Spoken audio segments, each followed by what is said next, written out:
Yep, we're live. Okay, this is going to be interesting. Fantastic. Okay, so let me just double check to make sure we are actually broadcasting. It seems that we are.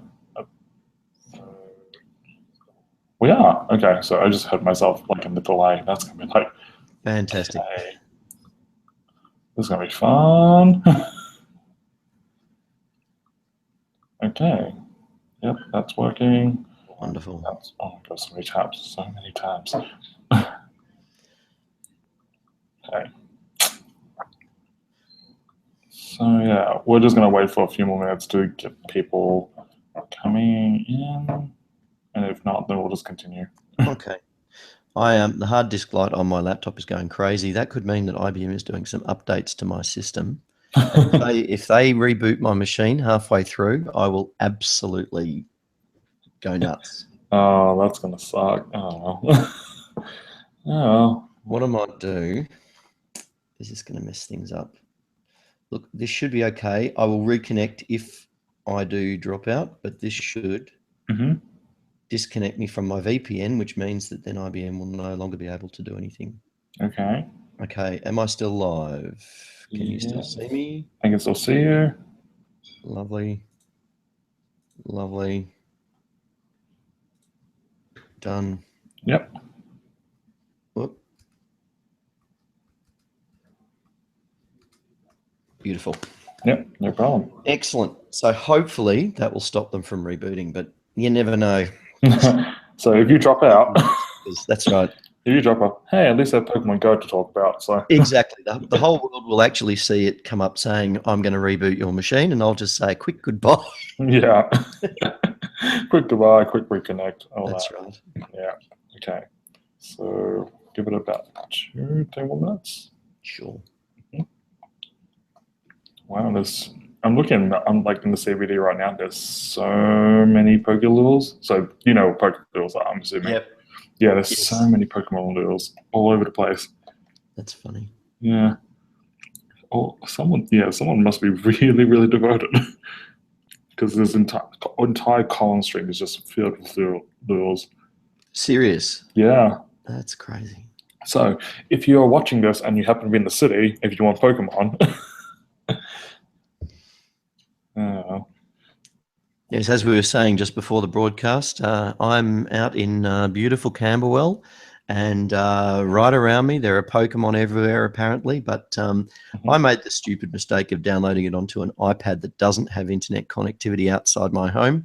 And so I get about 10 meters out, have a bit of a look around. There's Pokemon everywhere and I can't get to them. So everyone, you're welcome to them. Yeah. Oh well. Okay. So it's according to my laptop, it's 1:05. So we should get started then. Okay. So hello everyone who's watching. My name is Terence Woon. I am one of the organizers of UNIHACK, and here with me is David Norris from IBM Bluemix. So yeah, let's take it away because this is all about Bluemix. Fantastic. Thank you very much. Hi, everyone. Glad to be on this webinar, and I will be seeing you throughout UniHack. I'm presenting today. I'm also going to be running the drop-in centre at the IBM South Bank building on Friday. I'll also be at the Mixer night chatting about some cool things that we've done with Bluemix and showing you a video. And I'll also be one of the mentors at the UniHack over the weekend coming.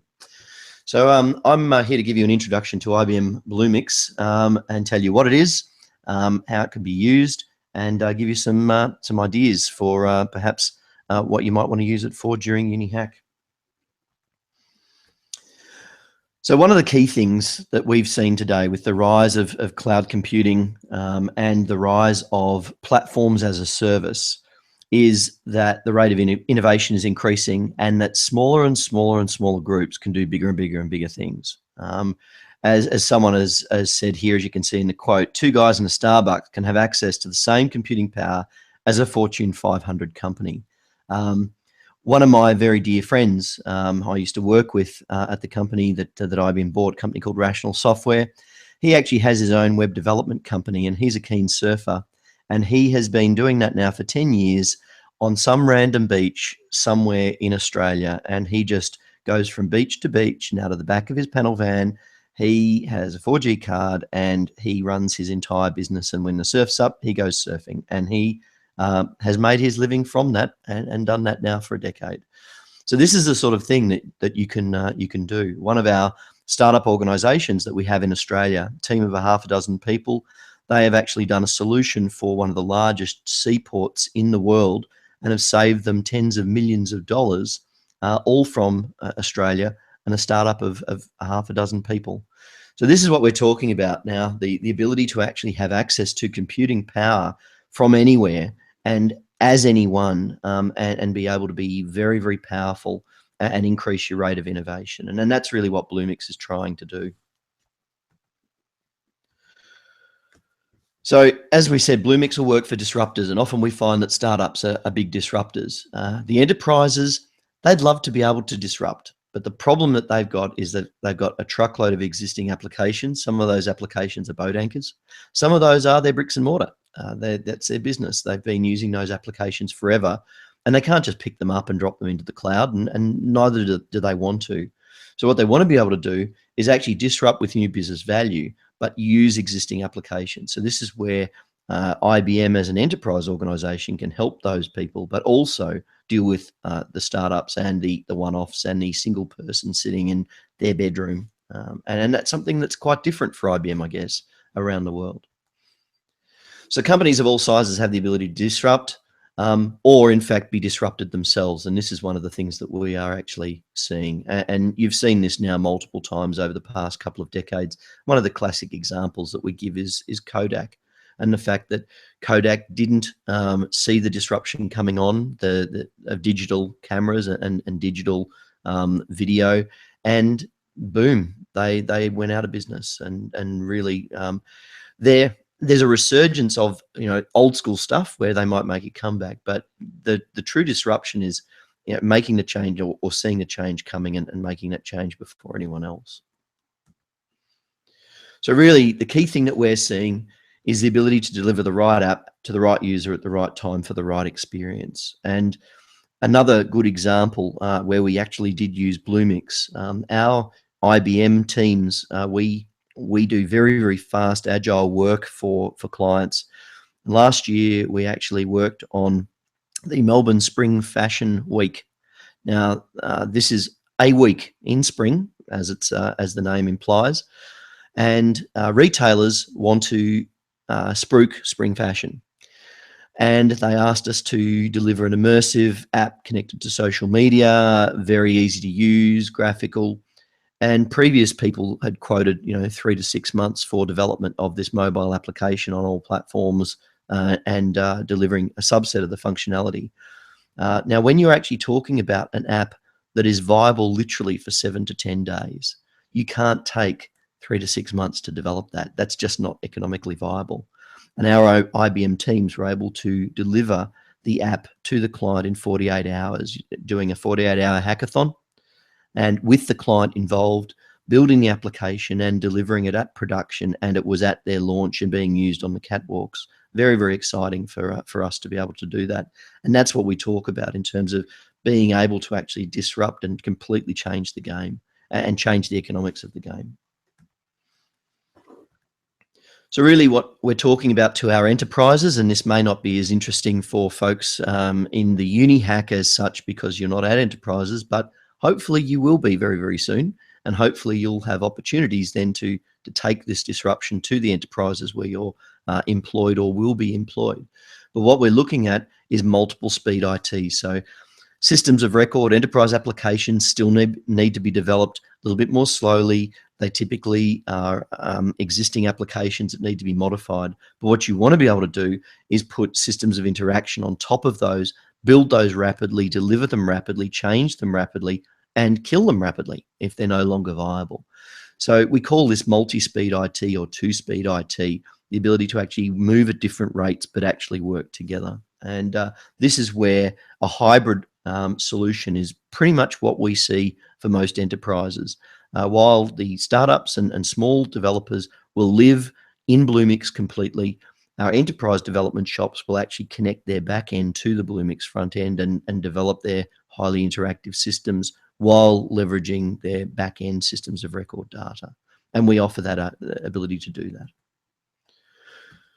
So what we basically provide in the cloud, we provide a platform that's open, it's non-proprietary. We deliver it everywhere. So we have Bluemix pods all around the world, and you can deploy to any of those. We actually offer it as a public service, a private service. We also have it on premises for our enterprise customers, and a mix between all of those. We also have the ability to actually provide a managed cloud service for virtual machines, and that allows you to actually then provide for an entire platform if you want to, rather than just applications. So as an example, one of our enterprise clients is Citi Mobile, and they selected Bluemix to do their work. This is just your mandatory sales slide talking about why a large organization like Citi would actually use the Bluemix cloud platform and the APIs. And this is a good example of a company who had existing services, existing backends, integrated them very, very quickly and easily with Bluemix, and then delivered a range of mobile applications for their customers that they could continually adapt and modify as the customers provided feedback. Okay, so enough of why Bluemix and what's going on in the world today. What actually is Bluemix? So basically, this is the what you'll see when you go to Bluemix and have a look on bluemix.net. And basically, what we have is the ability to create cloud applications, cloud containers, and cloud virtual machines. So we have different levels of weight, if you like, from very, very lightweight applications that are by default clustered and managed as a compute node in a pure cloud, to containers that are a little bit more long-lived, but also able to be moved around at the drop of a hat, to virtual machines which are managed in our soft layer organization and provide long-lived services with static file systems that are backed up for you, and so on and so forth. So different levels of capability depending on the application, and all three can be used together, integrated together. And as well as that, we have a huge library of services and APIs that can be used to provide support for various different technologies on your application. So we have services such as mobile capabilities, mobile quality, mobile security, mobile data, push notifications, things like that.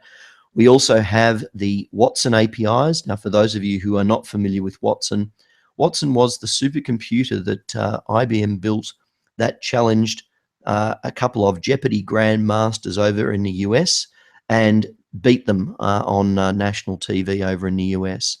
So Watson is our cognitive computing platform. It has the ability to consume masses and masses of data and create interactions and links and relationships between that data, and then digest natural language in and push natural language out to answer questions about that data.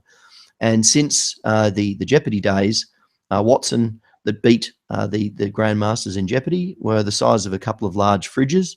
That now runs as a pure software application, and we have extended Watson even further. The way Watson works is you basically put in reasoning algorithms. So if you come up with a new way of reasoning, you stick that in as an algorithm, that just gets incorporated into Watson's way of thinking. So we've been able to take Watson and turn it to medical research, turn it to cooking. The Watson cookbook is a very interesting application. And what it does is it actually uses the science of food to come up with new flavors and new menus and new ideas. And we have actually got a cookbook that has been prepared by chefs. The recipes that Watson suggested have been prepared by chefs, and they've turned out to be far, far more exciting than you would possibly think. And this is showing Watson's way of reasoning about data and reasoning about the science and technology of food, and then we can apply that to other services as well. So we have those APIs available to you. Now, normally, an enterprise would pay an awful lot of money for a Watson platform. You basically pay by the micro API. So it means that your Starbucks startup can use the same technology as your large enterprises. We also have existing APIs, services, and data, and we also have the full cloud services capability. So when we actually look at the platform, the core platform is global and it's hybrid, as I mentioned before, and it's open. So we actually use 3 technologies to manage our various levels. So for applications, we use Cloud Foundry. For our containers, we use Docker. And for our VMs, we use OpenStack. And so all of these are open APIs. We actually contribute back to those open source initiatives, and we use all of those as the heart and soul of our platform, and that's all around the world. So there's a core platform that's open. We also make it app-centric. So we have the platform as a service with Cloud Foundry build packs. We have Docker containers, and we have your VMs to allow you to build applications. We have a ton of APIs in a catalog that includes all of IBM's technology, but also commercial third party, also open source, also experimental, and also your own APIs. We also have the ability to drive applications with lots of data. So we have big data technology, we have Watson, cognitive computing, and we also have the Internet of Things, where we can gather data from live sensors all around your world and our world. That's actually where I play. I'm from the Watson IoT business unit, and now applying that towards startups. So basically, that is what the Bluemix platform is, and there's a screenshot there. I'll be showing you the Bluemix platform later on. As I mentioned before, basically Bluemix is built in 3 open technologies: Cloud Foundry, Docker, and OpenStack. So at the very, very bottom at the platform, we have a range of capabilities for anyone to sign up via a credit card through to running Bluemix in your own data center as an enterprise. What you'll be doing during UNIHACK is you'll be going in and signing up for Bluemix. Now that will require you to complete and create an IBM ID if you don't already have one. Once you've got an IBM.com ID, you can sign in for Bluemix, and that will start a 30-day trial. You don't need to put in any details at all. That will give you a 30-day trial of everything on Bluemix and allow you to try that out. If when you finish UNIHACK, you decide that you don't ever want to use Bluemix again, that's all you have to do. If you do actually want to extend beyond the 30 days, you put in a credit card, and that credit card only gets charged when you go over the freemium thresholds. So it is a service that actually has free thresholds for almost everything. And then various levels of service, so that you basically start to pay as you start to use the platform seriously. What we're looking at is that for UNIHACK, you would never ever go over any platform. You'd be using the 30 days. If you do actually decide that your idea is a great idea and you'd like to develop it further, then you've got the credit card capability, but also come and talk to us, because we offer global entrepreneurship programs that offer scholarships for good ideas that give you a very, very large monthly quota to develop your ideas, commercialize your ideas, and we will help you market those ideas. So some of you may be doing this as an interesting exercise. Some of you might be doing this as an idea for your own startup. Please come and see us if you do use Bluemix and you do actually develop an idea you want to take further. As I mentioned before, one of our Melbourne startups with 6 people has made some serious money, and they are on our global entrepreneurship program. So they actually get marketed by IBM as well around the world, and that's actually generated more work for them. So down the bottom is our Bluemix Public. On top of that, we have our Cloud Foundry for instant runtimes and build packs. And out of the box, we have a bunch of build packs available to you. But you can go and bring any build pack you like. That's if you've got it stuck in GitHub somewhere, you can point to that and pull in your build pack. You can also modify the existing build packs if you want to, and change those. We also have Docker containers, and again, we have out of the box a bunch of those, but you can go in and modify them and supply your own Docker containers if you want to as well. And then virtual machines supplied via OpenStack, and we have a range of operating systems and sizes available. We've got a range of Linux VMs. We also have a Windows VM where you'd have to bring your own license for Microsoft. But they're the VMs we have available to you. On top of that, then we have a catalog of services that can be consumed by any of those, and that they're broken down into categories. And so when you go into the catalog, you can browse through those different categories. One of the things to be aware of, we provide in our catalog as standard, we provide all of the commercial, trusted, verified services and APIs from us and from third party and from stable open source. There is also a section that has quite an extensive beta and experimental and go for your life, but don't come crying to us if it doesn't work kind of services. Make sure when you're in the hackathon and you're having a play, make sure you look at that experimental section. There's a whole lot of stuff there that people often miss out on. And they'll often ask us, oh, do you have such and such? It'll be in the experimental section. Being experimental doesn't necessarily mean it's bad. It just means that we haven't fully verified it and it's not completely trusted for enterprise use. We also provide, around the actual application itself, we provide a whole set of tools for DevOps tooling. So we actually provide the ability to hook straight into Git and GitHub. We have our own hosted GitHub. We also have our own IBM Jazz SCM source code control. We also have agile planning, defect management, project management capability in there. So you can do planning and tracking for a team. You probably won't use that during the hackathon, I'm guessing. Some folks don't even use source control as such, but it's probably a good idea. But if you do decide to actually have a team and you want to actually set up work items and track and plan, then that's all available to you. We also have a full build deploy pipe as well, and you can configure that to do whatever build you like and deploy. And that by default is how your applications are deployed from Git or Jazz SCM into the applications in Bluemix itself.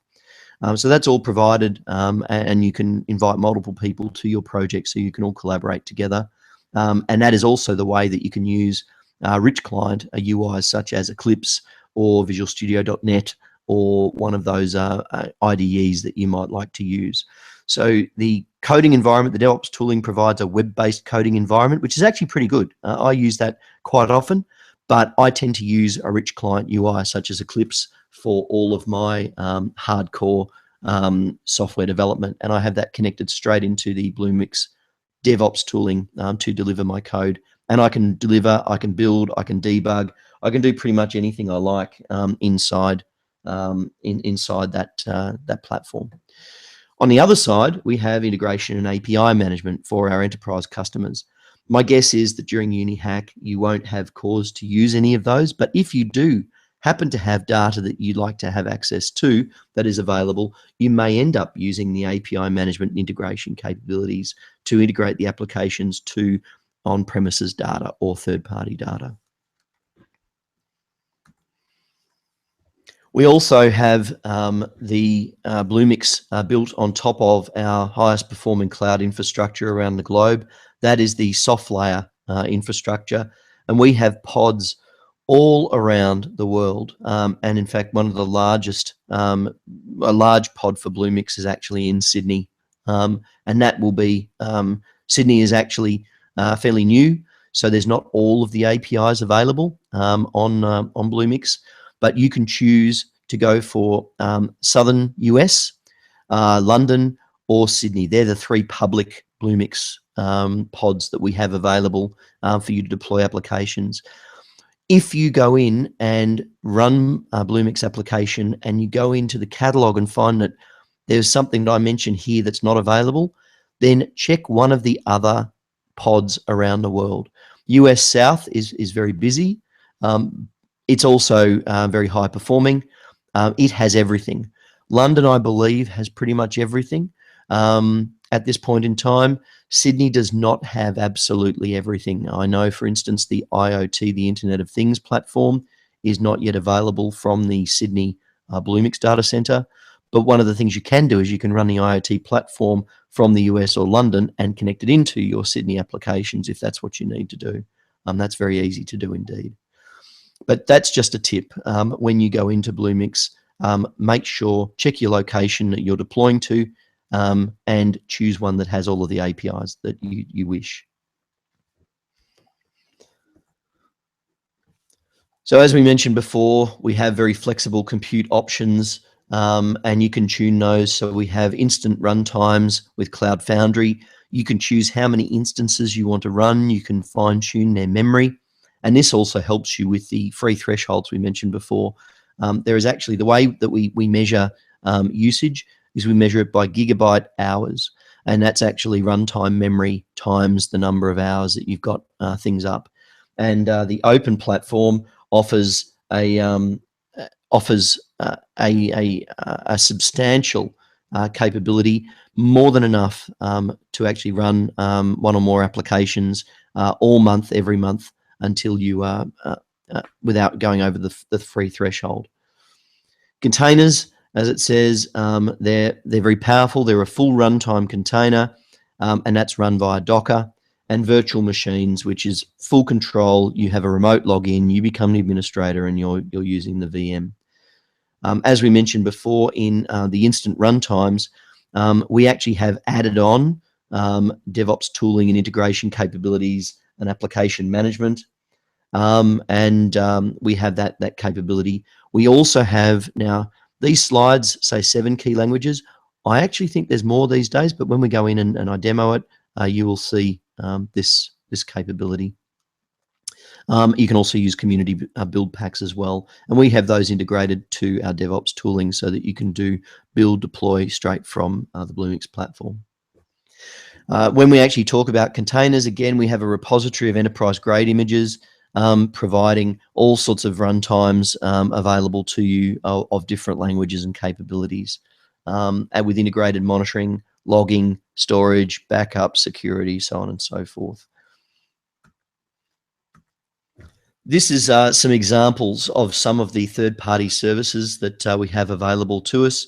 So this is just the data and analytics section. And as you can see, we've got things like Mongo and Redis available, Elephant SQL available, which is Postgres. So that's a relational database. We have a range of Postgres implementations. We also have the ability to do insights for things like Twitter, to do sentiment analysis. And we also have insights for weather. So again, that will do weather analysis and bring weather APIs into your application. We also have no SQL databases available. We also have streaming and predictive analytics and so on and so forth. This is just one of the categories available to you. I would highly encourage you before UNIHACK to make yourself familiar with the various APIs that you have available to you and what's available as a free threshold versus a paid threshold. As I mentioned before, Watson is our cognitive computing platform, and it provides APIs, and we have there's over a dozen APIs that we have surfaced for Watson, and more are coming. And of those, I think 8 have the free threshold available to them. So we actually have the ability to do an awful lot in terms of speech to text, text to speech, natural language analysis, tone analysis, visual analysis. One of the hackathons that I ran a little while ago, one of the teams actually used the visual analysis and trained Watson to recognize different types of recyclables, from aluminium to glass to plastic, and that was recognizing them whether they were smashed to bits or in one piece. And that was a very interesting one. It didn't take long to train Watson to do that, and then it would recognize classes of recyclables dropped into a rubbish bin, which was very interesting. You can also use Watson to reason and make decisions about information. Another one that we have is mobile services. So we provide a range of mobile services. So for instance, push notifications. We have that as an API that will push directly to your various devices. We have cloud and NoSQL database connected in as a generic service.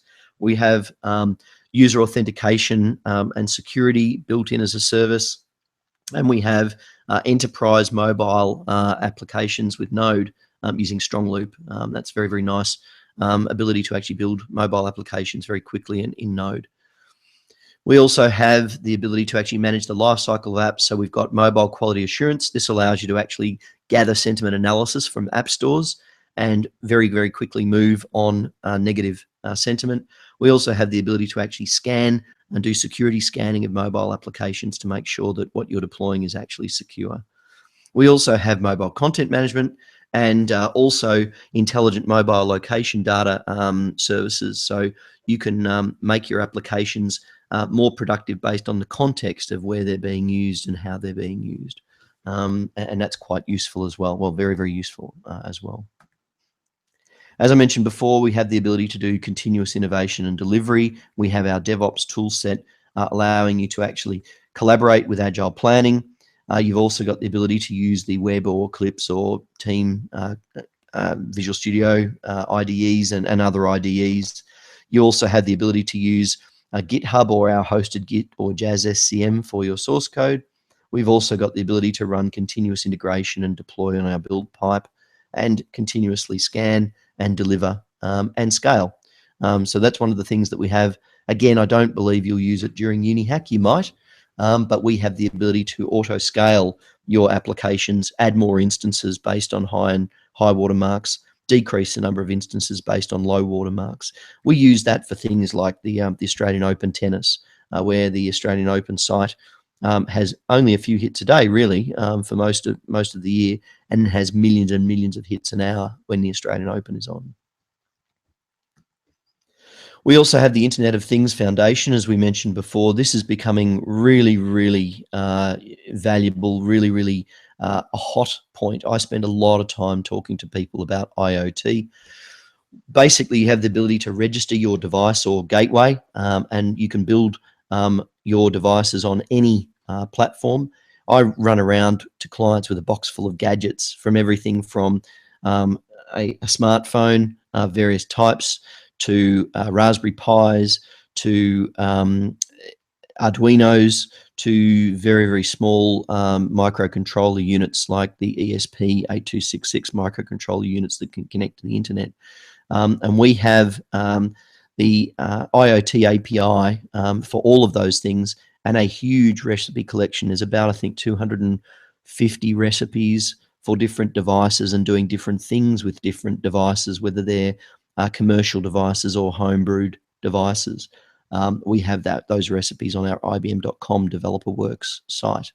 And that allows you to connect up and send information and analyze information. So basically, you connect your device securely to our gateway using the MQTT protocol or a REST API.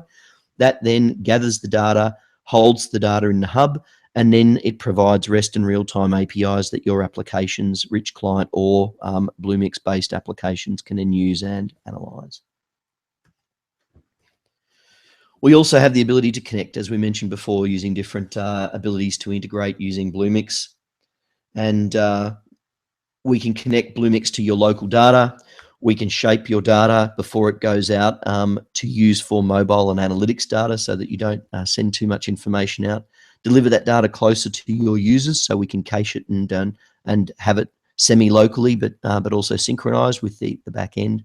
And we can also compose and mix APIs into new applications and expose APIs from your back-end systems. Again, you may or may not end up using this during UNIHACK, but if you actually have an idea that there is a third-party back-end, a standard back-end where the data resides, then talk to us about connecting to that and using the integration services to surface that data and provide that in your new solution. So this is a typical enterprise customer example. We would actually have a loyalty app developed on a mobile application that would be running in the public Bluemix, and we would have an app that would run that, and we would be running push notifications. We'd be running mobile quality assurance to get sentiment analysis to make sure that that loyalty app was responsive and useful and that the users loved it. We would also have a secure gateway to make sure that any transactions that were done by that app were secure and worked properly. And we'd also have Watson services connected to do various sort of cognitive analyses on that information. That would be connected potentially to a local Bluemix or to a back-end API.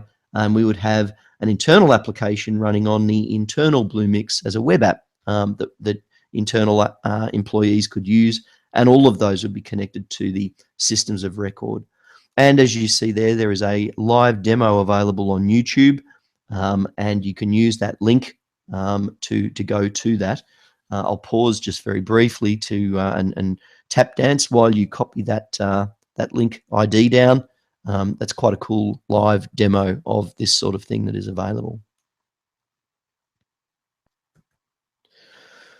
So what we're typically seeing is that hybrid cloud applications are becoming the norm for enterprises and digital enterprises. We have the back-end apps, we have a private cloud, and we have a public or dedicated cloud that is used. And we can replicate between both private and public cloud. So if people use Bluemix on both sides, then we can replicate between that and make sure that the applications are synchronized and that all of the data is common between those.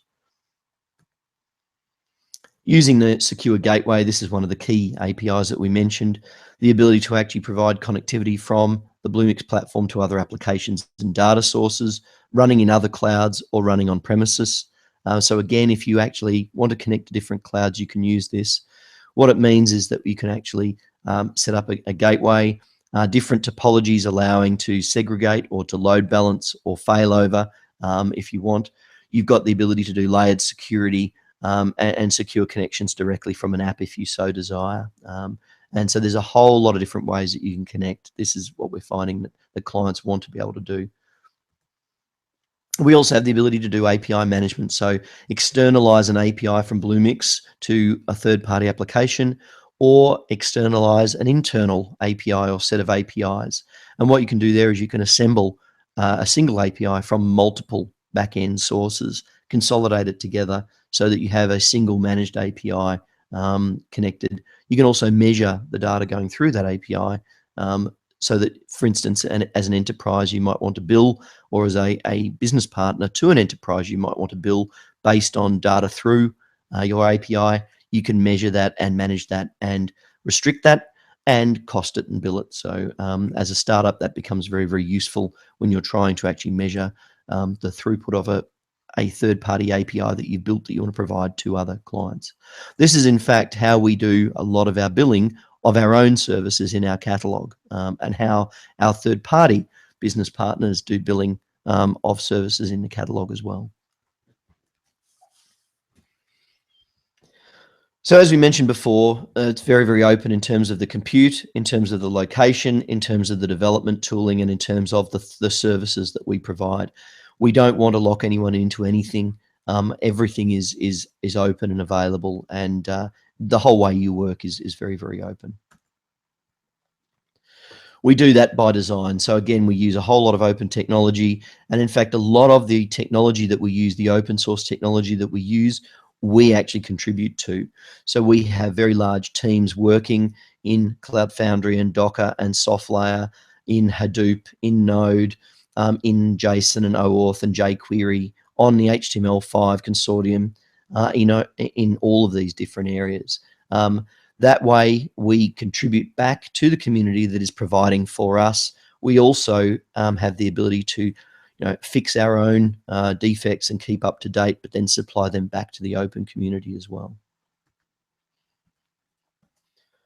So what are different customers doing with Bluemix? Well, startups in particular, as we mentioned, I spend a lot of time with startups. We actually signed up just last year in Australia, we signed up over 120 startups to the Bluemix platform in various ways.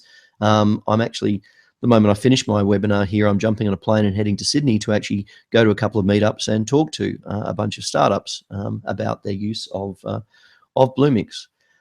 So inside here, we have the ability to be productive instantaneously. As I mentioned before, you sign up with an IBM ID, and in the moment that you actually sign up, you have access to 30 days, and then you add a credit card to have full access to that platform, and you have your freemium content available with your free. And that doesn't just exist for the 30 days, that exists ad infinitum, and there is more than enough there to actually build a solution and start to actually market it and make some money from it before you actually have to start paying for it.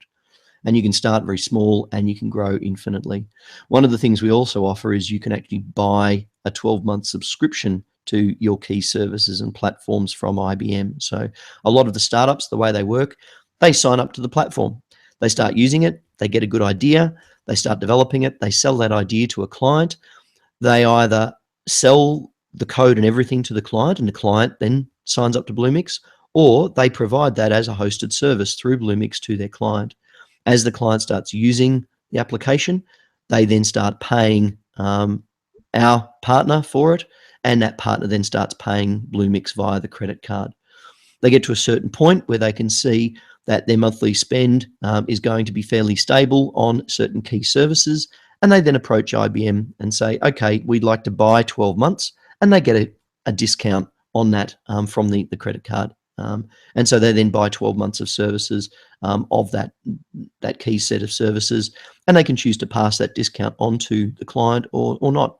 So that's the way that startups work. It's a very successful model, and you can see there's a whole lot of startups around the world we've got on here, and they basically can develop their ideas, come up with great ideas, sell them to clients, start making money before they start having to pay money. And then when they start making a significant amount of money, they can then get further discounts by buying 12-month subscriptions to the key services that they want. Over on the enterprise side of things, the enterprises tend to actually buy either a dedicated Bluemix area that runs single tenant just for them, or they will buy Bluemix on premise and synchronize that to the external Bluemix. And they will actually use potentially a mix of those things. And so again, we have very large clients around the world who are actually using Bluemix to build applications, to be disruptors, but they're doing it at an enterprise scale with their own private single tenant cloud or on-premise cloud. So how do you actually use Bluemix? As we say, you literally sign up and you pay for what you use. So there's a 30-day trial, as we mentioned, that allows you to test a whole app on the platform, and then there's free tiers for pretty much every service. You begin your free trial by creating an IBM ID.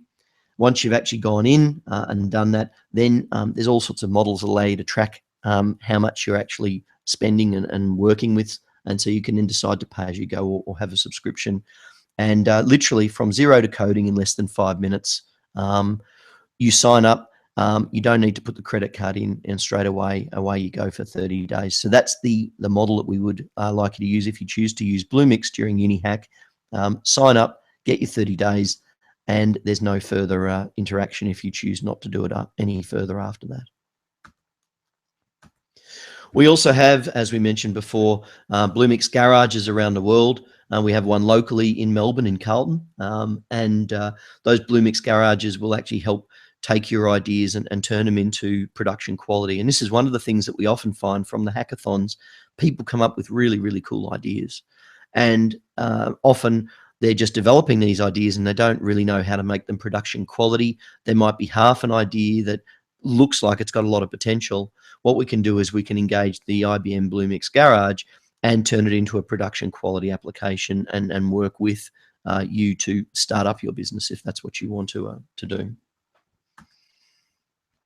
We also have meetups. We also have the various marketing opportunities, and we have, as we mentioned before, the Global Entrepreneurship Program that will actually help you take your idea and make it reality. UNIHACK, you may come up with an idea that you think, hey, I'd actually like to turn this into an actual business.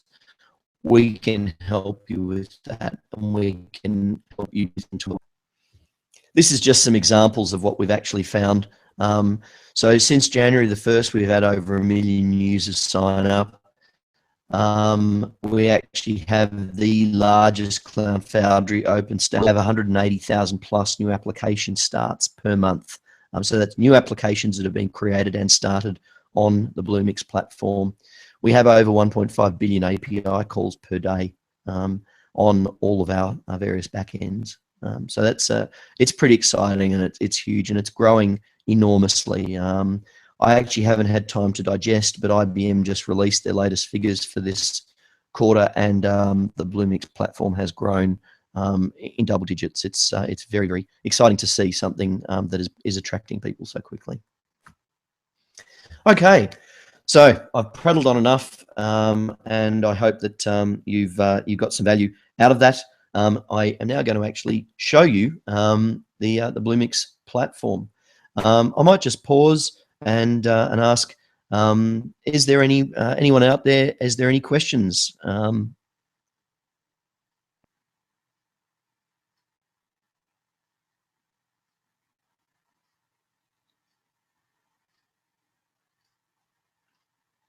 And I don't think there's any questions, so I'm going to flick over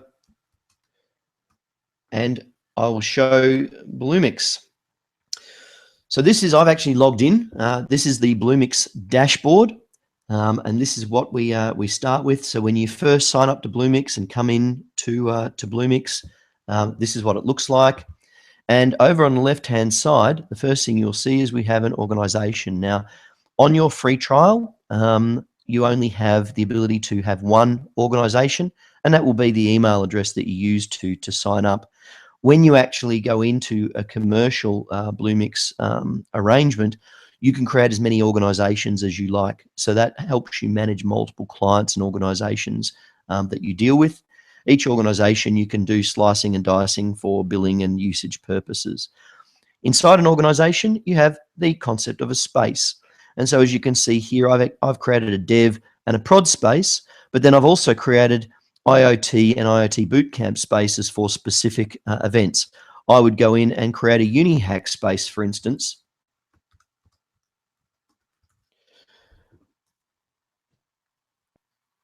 And so when I go and create this space, inside this space now, I have the ability to create apps, containers, virtual services, and I have my service catalog. And that now means that this space is dedicated, and I can invite other people to my space, and I can do it on a space by space basis, an organization by organization basis. So this is how you can work with various team members on the actual application itself. Up the top here, this is how we actually can see what region that space is created in. Each space is unique to an organization and also to a region. So this UNIHACK space, I've literally created in the US South region. If I jump to Sydney or the UK region, you will find that that space has to be created again. Each space, you can have a different set of spaces in each region, but you have access to each and every region around the world. So that's how you can actually manage this. Any notifications as to what's going on with your applications or your data or whatever will be shown inside here. We also have the ability to manage our account.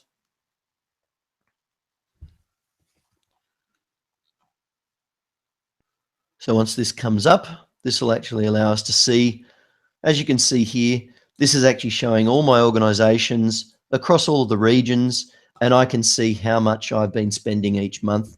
Now, this is actually a free threshold, and this is showing me how many apps I've got running, how many gigabyte hours across all of those apps, how many services that have got usage, and then I've got a breakdown, and I can see the current charges per month. I can see exactly how much I've used. I can see what those runtimes are and my services, and I can see my breakdown. I can also see a charge. This is exactly what I'm being charged, and this is under my free threshold. I can also see what services I've been using and how much money those services are actually being charged at. So I can see a monthly breakdown of billing across all organizations, across all of my apps, to then figure out exactly how much I should charge my clients, or how much I'm being charged, how much is free versus how much I'm actually going to be paying for it at different times. So this is what the application store looks like. When we click on the Solutions tab, it actually takes you to the overview of products and solutions. This is actually a great way to find out and learn about Bluemix itself. So as we go down, you can see it talks about your virtual servers, containers, applications, and teaches you how to actually do that if you want to do it outside of Bluemix. It also talks about the various products and APIs you have the ability to use. Down the bottom, this is the one that I actually would encourage you to do, is go down to look at the library. And inside the library, we have a whole bunch of tutorials. I'll just wait until it loads. There we go. So as you can see here, this actually has featured tutorials, how to do stuff, sample code, access to the community, access to IBM webinars and blogs. And so this is a key place to get started and see what you can do. And you can see that we've got, for instance, example chat applications. We've got Java Enterprise apps. We've got Node apps. We've got the ability to do, like, for instance, an online store, consuming cloud services. And we've got things like, for instance, doing big data and mobile applications. So we're looking at Hadoop, Worklight, and Big Insight. So there's 3 services that will actually show you how to integrate, for instance, video data streaming with a mobile application and using some of these different capabilities. We've also got a natural language question answering system with the Watson services. So there's a really good set of examples here. These are the featured ones, and then onwards to various sample code. So as you can see here, we've got tutorials in Python, tutorials in Java Enterprise using Liberty. We've got the weather API. We've got examples in Node. We've got examples in ASP.NET. So this will actually allow you in PHP, for instance. So we've got an awful lot of different applications and also mobile applications with sample code to get you going inside there. The third one is our catalog. So if I click on the catalog here, and what we can see is we've got all of these different categories down here. So at the top, we've got boilerplates. This is a complete application starter kit, and you can pick those and it will actually create a starter kit for you consisting of both runtimes and the sets of services and source code, linking those together. We also have the various runtimes. So as we scroll down, these are our various runtimes. So these are our API, our applications. And as I mentioned before, I thought there was more than 7 on the slides. As you can see here, we've got 1, 2, 3, 4, 5, 6, 7, 8, 9, 10, as well as your community build pack where you can bring your own. So that should cover the most of you in terms of the development environments that you're keen to develop in. We find a lot of people are using Java on Liberty. Sorry, a lot of people are using Node. And we also find people using .NET, very, very common. One that I've also done some community work in is Python, and it all works very, very well. If I move down to the containers in Docker, so as you can see here, we've got IBM Mobile first, an IBM Node with Strong Loop, IBM Liberty, IBM Node. So all of these are Docker containers that give you the ability to actually run containers using those various backends. And then we've got our various services. And as I scroll through, I'm not going to spend time talking about every single one, but as you can see here, these are the Watson APIs. So all of these give you the ability to actually connect in and do cognitive computing. And we have a range of those available. We have a range of mobile application APIs and services. This is our DevOps space, which gives you the ability to do active deploy and auto scaling, the delivery pipeline, as we mentioned before. By default, you automatically get a basic delivery pipeline and basic code and planning already built in. But if you need more, then you've got a full-blown delivery pipeline and a full-blown tracking and planning capability built in there. We have various web and applications. One of the cool technologies that's coming out at the moment is blockchain, and we have an API available to do blockchain work. We are finding more and more people are interested in blockchain to guarantee the provenance of any transactions, regardless of whether they're financial, which is where blockchain originally came from, or Internet of Things, for instance, is people are using blockchain to guarantee the provenance of data and also the provenance of commands and have a record of transactions there. So as you can see, there's an awful lot of web capability there.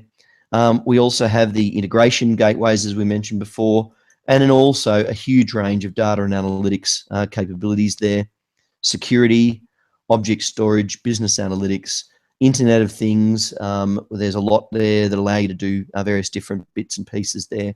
And then down the bottom here, as you can see, there's our Bluemix Labs catalogs. That's the experimental stuff, okay? So make sure you get in there and have a look at some of the experimental things and have a play with those.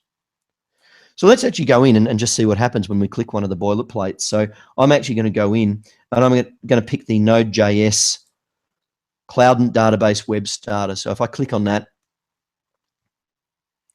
what it does is, this is the way that all of the services are.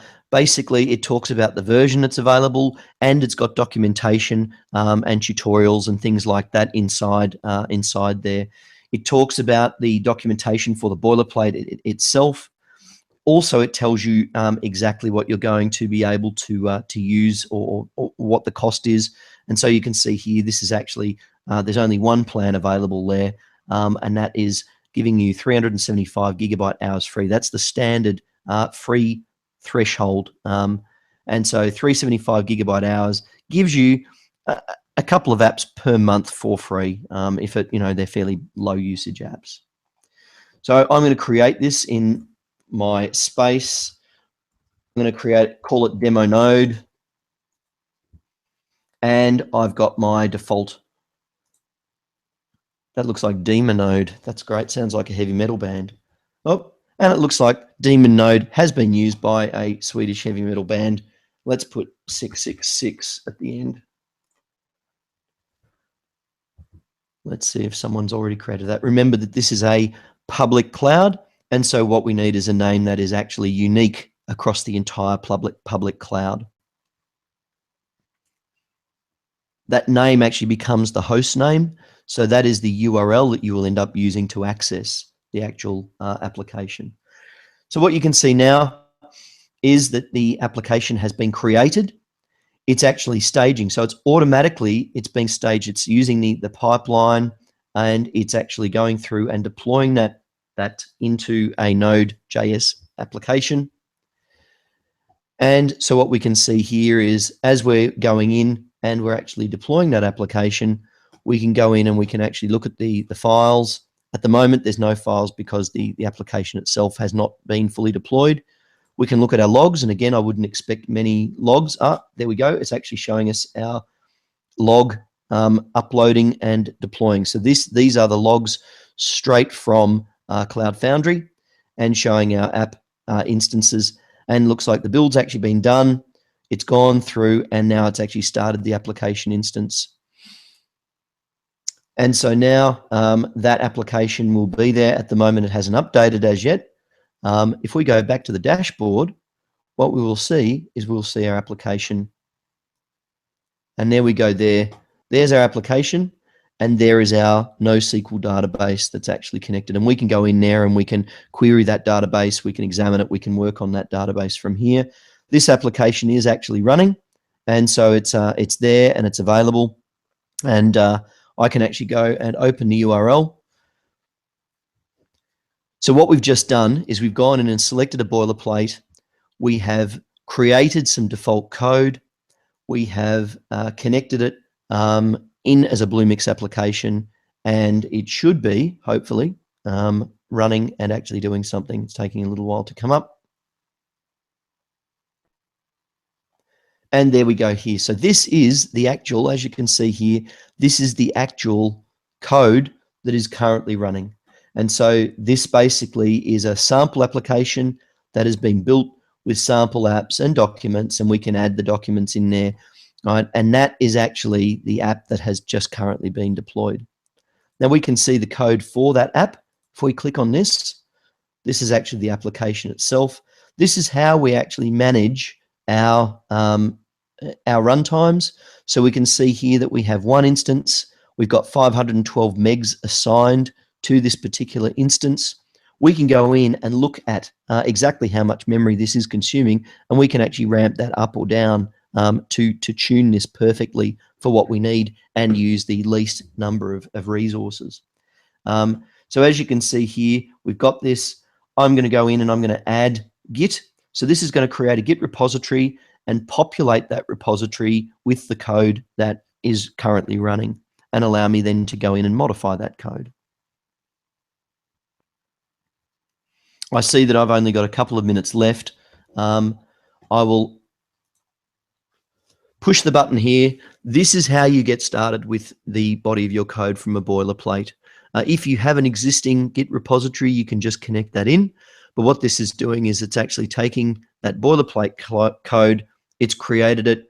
There's our Git URL that you can use with third-party tools, or I can actually edit that code directly using the editor. I'll fire this up and I will show you the source code that's been created and the user interface in the web interface. And I'll also show you the deploy pipeline.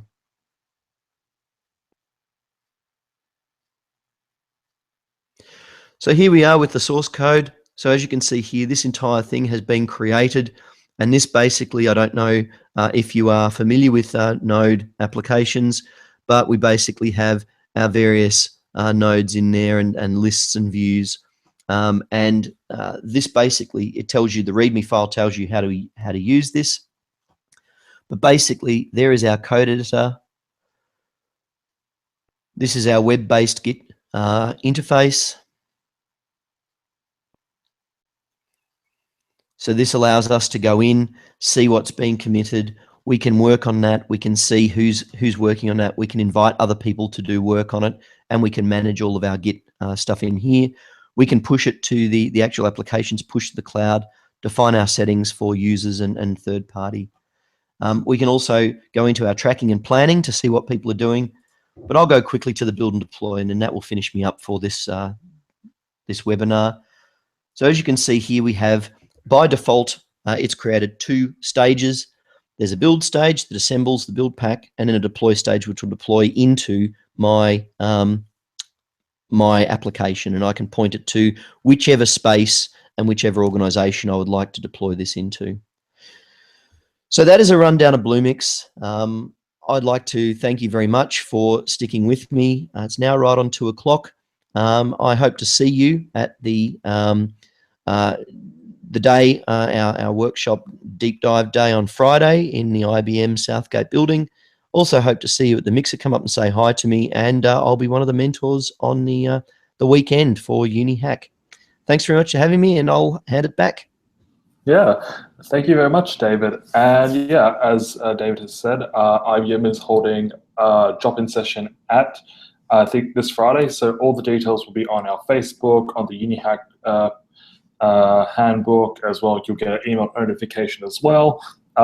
For those who are watching this on demand, you can ask questions to us, and we'll forward them on to David.